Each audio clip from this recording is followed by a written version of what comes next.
मधुबन के बाबा, मधुबन के बाबा मुरली वाले, आपका क्या कहना, आपका क्या कहना। ओम शांति।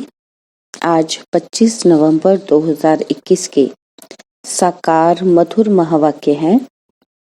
आज मीठे मीठे बाप दादा बोले, मीठे बच्चे, अपनी तकदीर ऊंच बनानी है तो रूहानी सेवा का शौक रखो, सबको ज्ञान धन का दान करते रहो। बाबा ने कहा कि अपनी तकदीर ऊंच बनानी है तो रूहानी सेवा का शौक रखो, सबको ज्ञान धन का दान करते रहो। और बाबा ने हमसे आज प्रश्न पूछा है कि रूहानी बाप ऐसी कौन सी श्रीमत देते हैं जो आज तक किसी मनुष्य ने नहीं दी।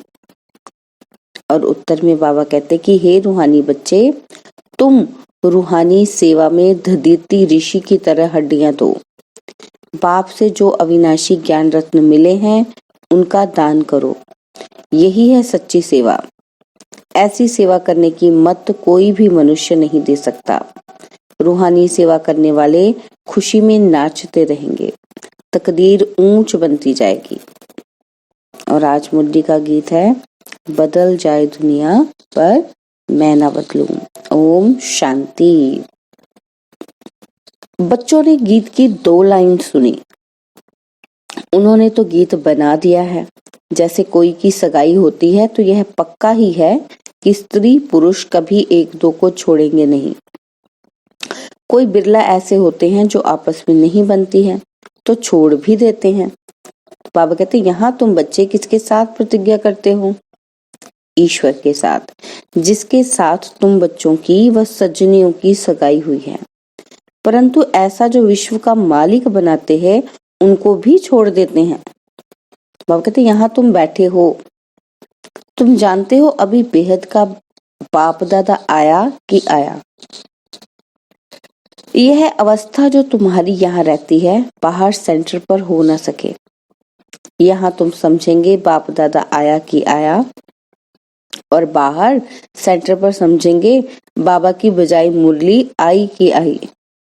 बाबा कहते यहाँ और वहां में बहुत फर्क रहता है, क्योंकि यहाँ बेहद के बाप दादा के सम्मुख तुम बैठे हो और वहां तुम सम्मुख नहीं हो।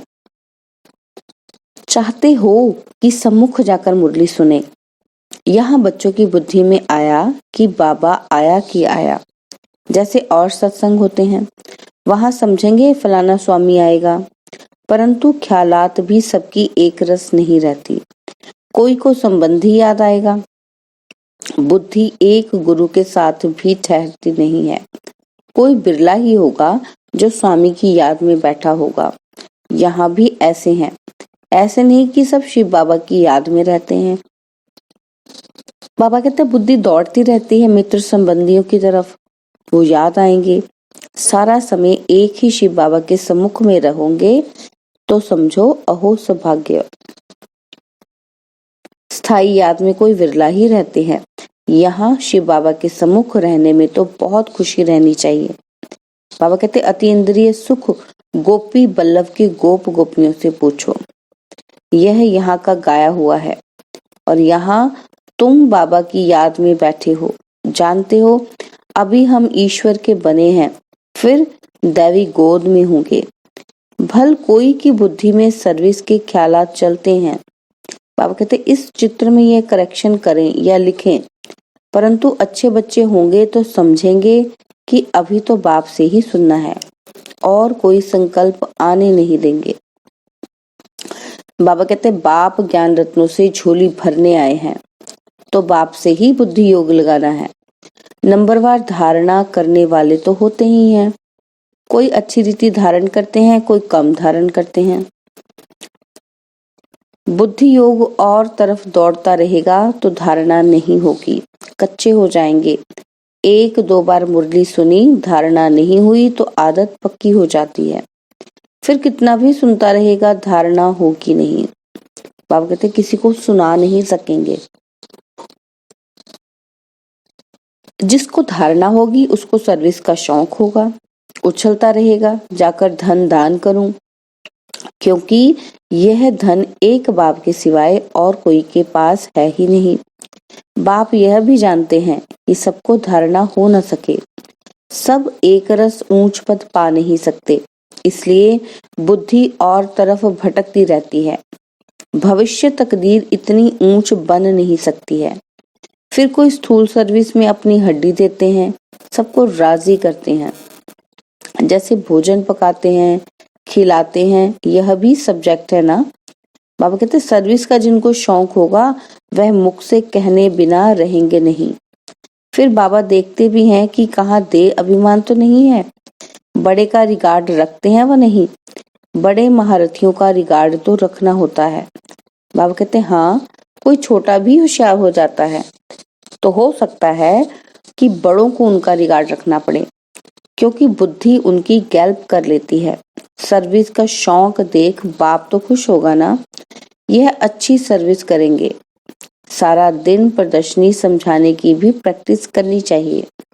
बाबा कहते प्रजा भी तो ढेर बननी है ना, लाखों प्रजा चाहिए, और तो कोई उपाय है ही नहीं। सूर्यवंशी, चंद्रवंशी, राजा रानी, प्रजा सब यहाँ बनने हैं, कितनी सर्विस करनी चाहिए। बाबा कहते बच्चों की बुद्धि में है कि अभी हम ब्राह्मण बने हैं। घर गृहस्थ में रहने से हर एक की अवस्था अपनी रहती है ना। बाबा कहते घर बार तो छोड़ना ही नहीं है।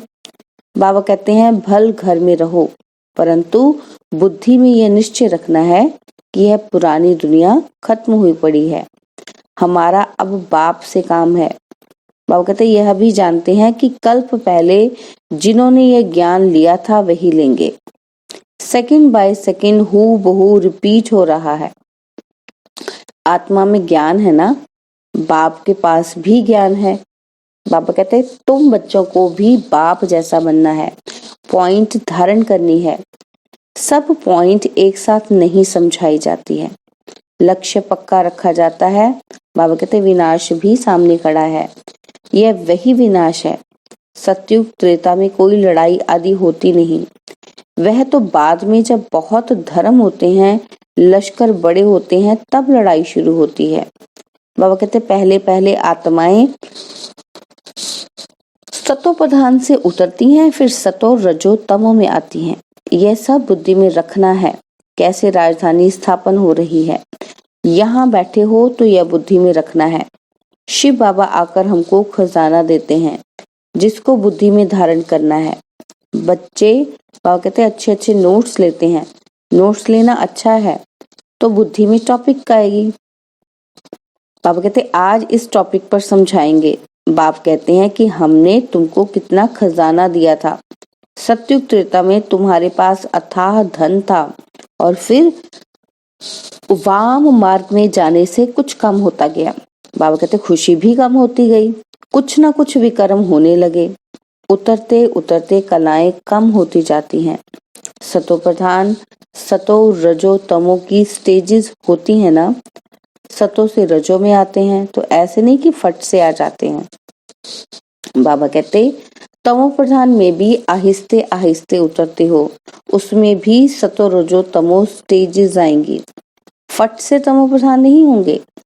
धीरे धीरे सीढ़ी उतरते जाते हैं, कला कम होती है। बाबा कहते अभी जंप लगाना है, तमो प्रधान से सतो प्रधान बनना है, इसके लिए टाइम बाकी थोड़ा है। गाया भी हुआ है कि चढ़े तो चाखे बैकुंठ रस। बाबा कहते काम की चमाट लगती है तो एकदम चकनाचूर हो जाते हैं, हड्डगुड टूट जाते हैं, जैसे कोई मनुष्य अपना जीव घात करते हैं। बाबा कहते आत्मघात नहीं, जीव घात कहा जाता है। ऐसे यह भी आत्मा का घात हो जाता है कि कमाई सब खत्म हो जाती है। बाबा कहते यहाँ तो बाप से वर्षा पाना है, बाप को याद करना है, क्योंकि बाप से बादशाही मिलती है। बाबा कहते अपने से पूछना है कि हमने बाप को याद कर कितनी भविष्य के लिए कमाई की, कितने अंधों की लाठी बने। बाबा कहते इसको याद करना है, बाबा पूछ रहे हैं हमसे। फिर बाबा हमें क्या कह रहे हैं कि घर घर में पैगाम देना है। क्या पैगाम देना है कि यह पुरानी दुनिया बदल रही है और बाप नई दुनिया के लिए राजयोग सिखा रहे हैं। सीढ़ी में दिखाया है, यह बनाने में मेहनत लगती है।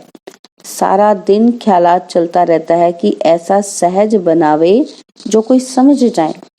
सारी दुनिया तो नहीं आएगी। बाबा कहते हैं देवी देवता धर्म वाले ही आएंगे। तुम्हारी सर्विस तो बहुत चलनी है। तुम जानते हो हमारा क्लास कब तक चलेगा? बाबा कहते वह तो लाखों वर्ष कल्प की आयु समझते हैं, तो शास्त्र आदि सुनाते ही रहते हैं। समझते हैं जब अंत होगा तब सबका सदगति दाता आएगा, फिर जो हमारे चेले हैं उनकी गति हो जाएगी। बाबा कहते फिर वो सोचते हैं कि हम भी जाकर ज्योति में समा जाएंगे, परंतु ऐसा तो है ही नहीं। बाबा ने कहा कि तुम जानते हो। क्या जानते हैं हम? कि हम अमर बाप द्वारा सच्ची सच्ची अमर कथा सुन रहे हैं। तो अमर बाबा जो कहते हैं वह मानना भी चाहिए। सिर्फ कहते हैं कि मुझे याद करो और पवित्र बनो। बाबा क्या कहते हैं कि सिर्फ मुझे याद करो और पवित्र बनो। बाबा कहते हैं नहीं तो बहुत सजाएं खानी पड़ेगी, पद भी कम मिलेगा, सर्विस में मेहनत करनी है। जैसे दधीची ऋषि का मिसाल है, हड्डियां भी सर्विस में दे दी। बाबा कहते हैं अपने शरीर का भी ख्याल नहीं करके सर्विस में रहना है। इसको कहा जाता है हड्डी सर्विस, और दूसरा है रूहानी हड्डी सर्विस। रूहानी सर्विस करने वाले रूहानी नॉलेज ही सुनाते रहेंगे, ज्ञान धन दान करते खुशी में नाचते रहेंगे। बाबा कहते हैं दुनिया में जो मनुष्य सर्विस करते हैं वह है जिस्मानी। शास्त्र बैठ सुनाते हैं, वह कोई रूहानी सर्विस नहीं है। रूहानी सर्विस सिर्फ बाप ही सिखलाते हैं। स्पिरिचुअल बाप ही आकर स्पिरिचुअल बच्चों को पढ़ाते हैं, यानी कि आत्माओं को पढ़ाते हैं। बाबा कहते हैं अब तुम तैयारी कर रहे हो सतयुग नई दुनिया में जाने के लिए। वहां तुमसे कोई विकर्म नहीं होगा, वह है राम राज्य। वहां होते ही थोड़े हैं।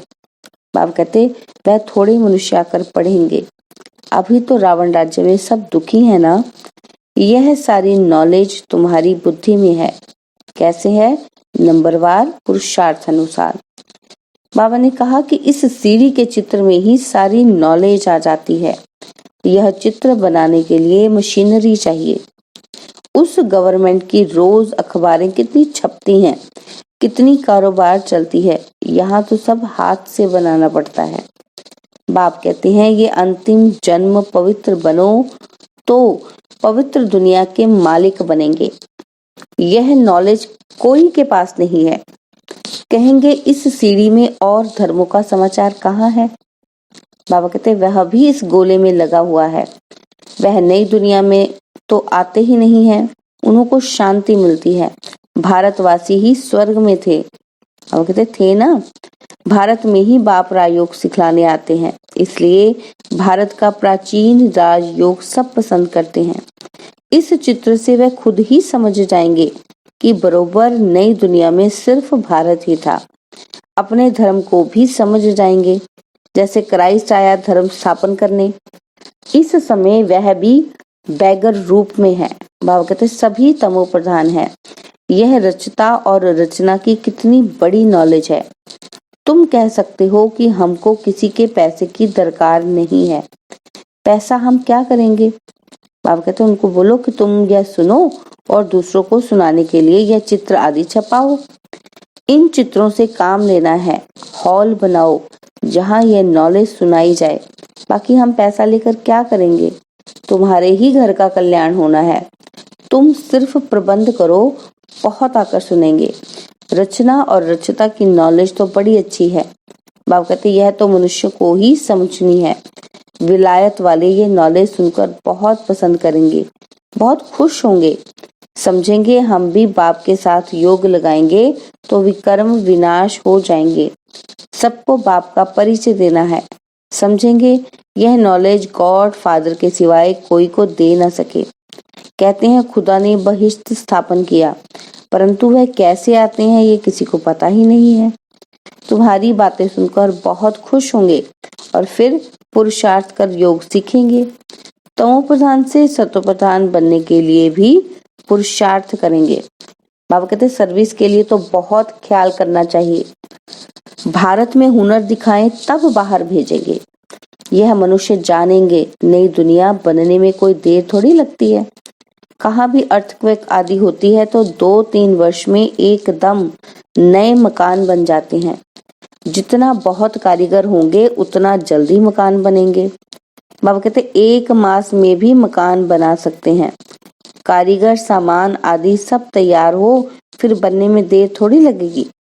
बाबा कहते विलायत में मकान कैसे बनते हैं? Minute motor. तो स्वर्ग में कितना जल्दी बनते होंगे। सोना चांदी बहुत तुम्हारे को मिल जाते हैं। खानियों से सोना चांदी हीरे आदि ले कर आते हैं। बाबा कहते हुनर तो सब सीख रहे हैं। साइंस का कितना घमंड है। यही साइंस फिर वहां भी काम आएगी। बाबा कहते यहाँ सीखने वाले और वहां दूसरा जन्म ले काम में आएंगे। उस समय तो सारी नई दुनिया हो जाती है। रावण राज्य ही खत्म हो जाता है। 5 तत्व भी कायदे मुजीब सर्विस में रहते हैं। स्वर्ग बन जाता है। वहां कोई उपद्रव नहीं होता है। रावण राज्य ही नहीं है। बाप कहते सभी सतो प्रधान है। सबसे अच्छी बात है कि बाप से बहुत लव होना चाहिए। बाप जो फुरना देते हैं उसको धारण करना और दूसरों को दान देना है। जितना दान देंगे उतना इकट्ठा हो जाएगा। बाबा कहते सर्विस ही नहीं करेंगे तो धारणा कैसे होगी। सर्विस में बुद्धि चलनी चाहिए। सर्विस तो बहुत ढेर हो सकती है। कोई करता रहे। दिन प्रतिदिन उन्नति को पाना है। अपनी भी उन्नति करनी है। अच्छा, मीठे मीठे सिकिलदे बच्चों प्रति माता पिता बाप दादा का याद प्यार और गुड मॉर्निंग। रूहानी बाप की रूहानी बच्चों को नमस्ते। हम रूहानी बच्चों की रूहानी बाप दादाजी को दिलवा जान सिकवा प्रेम से नमस्ते। ओम शांति। प्यारे बाबा, मीठे बाबा, मेरे बाबा, शुक्रिया बाबा, शुक्रिया बाबा, शुक्रिया बाबा। धारणा के लिए मुख्य सार है। पहला पॉइंट है कि आपस में 1-2 का रिगार्ड रखना है। सर्विस का बहुत बहुत शौक रखना है। ज्ञान रत्नों से अपनी झोली भरकर फिर उसका दान करना है। और सेकंड पॉइंट है, एक बाप से ही सुनने का संकल्प रखना है। दूसरे ख्यालातों में बुद्धि को भटकाना नहीं है। और बाबा ने आज हमें वरदान दिया है, ईश्वरीय अथॉरिटी द्वारा संकल्प व बुद्धि को ऑर्डर प्रमाण चलाने वाले मास्टर सर्वशक्तिवान भव। बाबा कहते जैसे स्थूल हाथ पांव को बिल्कुल सहज रीति जहां चाहो वहां चलाते हो व कर्म में लाते हो, वैसे ही संकल्प व बुद्धि को जहां लगाने चाहो वहां लगा सको। इसी को कहते हैं ईश्वरीय अथॉरिटी। जैसे वाणी में आना सहज है, वैसे वाणी से परे जाना भी इतना ही सहज हो। इसी अभ्यास से साक्षात्कार मूर्त बनेंगे। तो अब इस अभ्यास को सहज और निरंतर बनाओ, तब कहेंगे मास्टर सर्वशक्तिवान। और स्लोगन है, स्वस्थिति शक्तिशाली हो तो परिस्थिति उसके आगे कुछ भी नहीं है। स्वस्थिति शक्तिशाली हो तो परिस्थिति उसके आगे कुछ भी नहीं है। ओम शांति।